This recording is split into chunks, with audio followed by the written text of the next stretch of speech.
और इस बीच आपको बता दें, दिल्ली दौरे पर टीडीपी प्रमुख चंद्रबाबू नायडू बीजेपी के बड़े नेताओं से मुलाकात संभव है। आंध्र में चुनाव से पहले मुलाकात अहम मानी जा रही है। कयास लगाए जा रहे हैं कि टीडीपी की एनडीए में वापसी हो सकती है। ये बड़ी खबर हम आपको बता रहे हैं। दिल्ली दौरे पर टीडीपी प्रमुख चंद्रबाबू नायडू बीजेपी के वरिष्ठ नेताओं से उनकी मुलाकात संभव है और ऐसे में फिर एक बार कयास तेज होने लगे हैं कि क्या एनडीए में फिर से वापसी करने वाले हैं टीडीपी। हालांकि वाईएसआर कांग्रेस को किस तरह से मनाया जाएगा, ये भी बड़ा सवाल है, क्योंकि दोनों के बीच क्या अदावत है वाईएसआर कांग्रेस और टीडीपी के बीच आंध्र प्रदेश की राजनीति में, ये सब जानते हैं। और इस बीच चंद्रबाबू नायडू आ रहे हैं दिल्ली और मुलाकात करेंगे वो वरिष्ठ बीजेपी नेताओं से।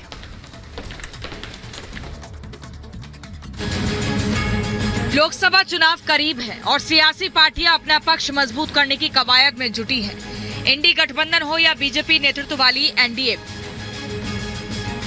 कहीं गठबंधन बन रहे हैं तो कहीं पुराने संबंधों को फिर से साधा जा रहा है। तेलुगु देशम पार्टी के अध्यक्ष चंद्रबाबू नायडू आज दिल्ली पहुंच रहे हैं।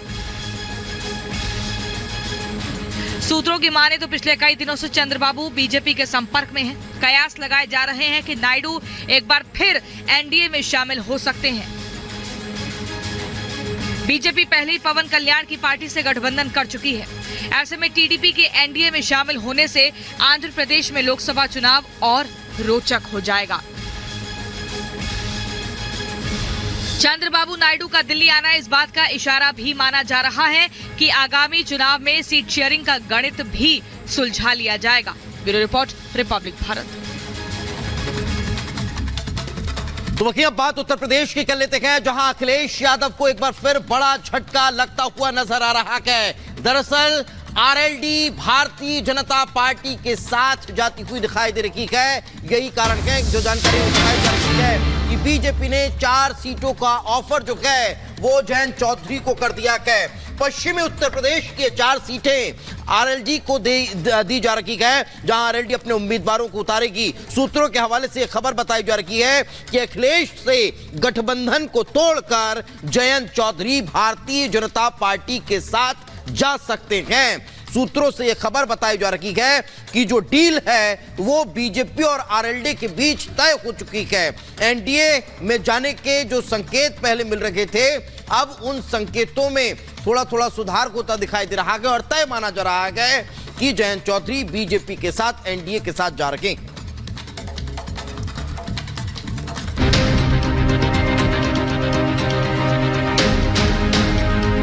सबसे बड़े चुनाव की दस्तक से पहले सियासी पार्टियां शह और मात के खेल में जुटी हैं।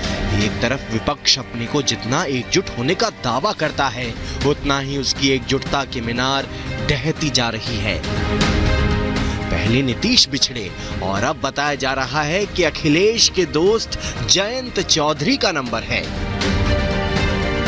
सूत्रों के माने तो जयंत चौधरी एनडीए में शामिल होने वाले हैं और बीजेपी ने जयंत चौधरी की पार्टी आरएलडी को यूपी में 4 सीटों का ऑफर दिया है।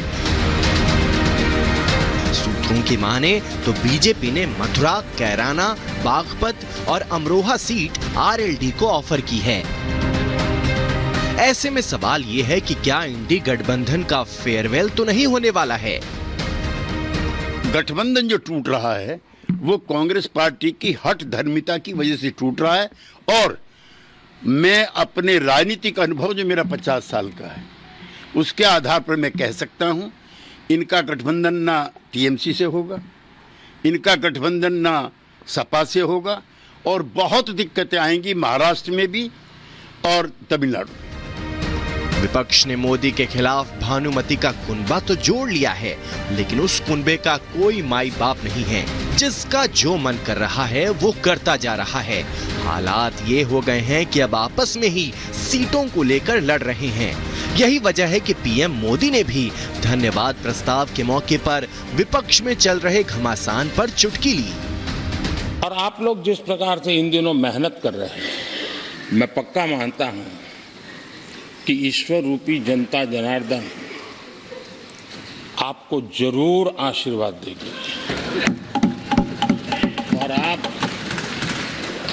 जिस ऊंचाई पे हैं उससे भी अधिक ऊंचाई पर जरूर पहुंचेंगे और अगले चुनाव में दर्शक दिशा में दिखेंगे।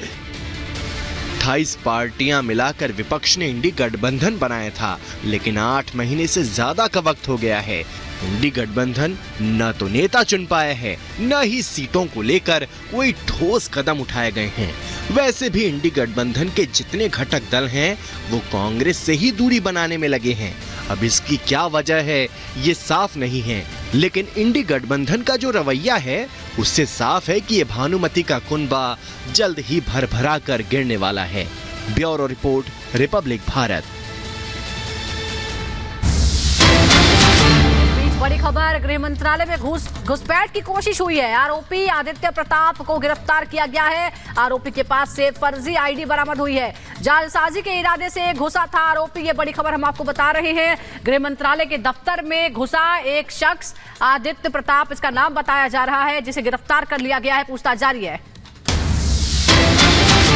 एक और बड़ी खबर, कुछ देर में ईडी की याचिका पर सुनवाई को नहीं गए। दिल्ली की राउज एवेन्यू कोर्ट में यह सुनवाई होगी। केजरीवाल के खिलाफ ईडी की याचिका पर अब से कुछ देर बाद सुनवाई होगी। ईडी के समन पर पेश न होने के चलते केजरीवाल के खिलाफ ईडी राउज एवेन्यू कोर्ट पहुंची है।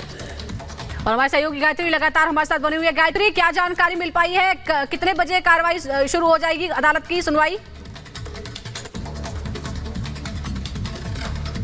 देखिए, 10:45 का वक्त है जब इस मामले को लेकर सुनवाई होनी है। 10:40 हो चुके हैं, यानी सिर्फ 5 मिनट बाकी है और 5 मिनट बाद इस पूरे मामले को लेकर सुनवाई होनी है। देखिए, ईडी की तरफ से शिकायत दर्ज कराई गई है कोर्ट में। यह कहा गया है कि हमने 5 सम्मन हमने दिए हैं और 5 सम्मन के बावजूद भी जो अरविंद केजरीवाल हैं वो ईडी के सामने पेश नहीं हो रहे हैं, लिहाजा उनके खिलाफ एक्शन लिया जाए। इस मांग को लेकर, इस शिकायत को लेकर कोर्ट का दरवाजा ईडी की तरफ से खटखटाया गया है, जिस पर कोर्ट का रुख क्या रहता है ये देखना होगा। लेकिन साफ तौर पर यह कहा गया है शिकायत में कि पब्लिक सर्वेंट है अरविंद केजरीवाल और इस नाते उनको जांच में सहयोग करना चाहिए, उनको पूछताछ में सहयोग करना चाहिए। लेकिन उसके बावजूद भी इसके अरविंद केजरीवाल जो है वो समन की तामील नहीं कर रहे हैं। अब कोर्ट की इंडी गठबंधन का जो रवैया है उससे साफ है कि ये भानुमति का कुनबा जल्द ही भरभरा कर गिरने वाला है।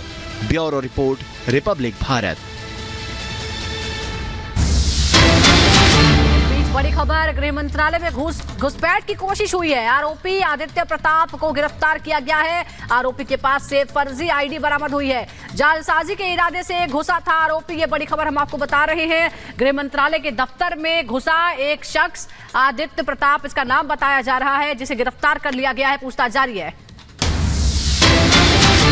एक और बड़ी खबर, कुछ देर में ईडी की याचिका पर सुनवाई को नहीं गए। दिल्ली की राउज एवेन्यू कोर्ट में यह सुनवाई होगी। केजरीवाल के खिलाफ ईडी की याचिका पर अब से कुछ देर बाद सुनवाई होगी। ईडी के समन पर पेश न होने के चलते केजरीवाल के खिलाफ ईडी राउज एवेन्यू कोर्ट पहुंची है। और हमारे सहयोगी गायत्री लगातार हमारे साथ बनी हुई है। गायत्री, क्या जानकारी मिल पाई है? कितने बजे कार्रवाई शुरू हो जाएगी, अदालत की सुनवाई?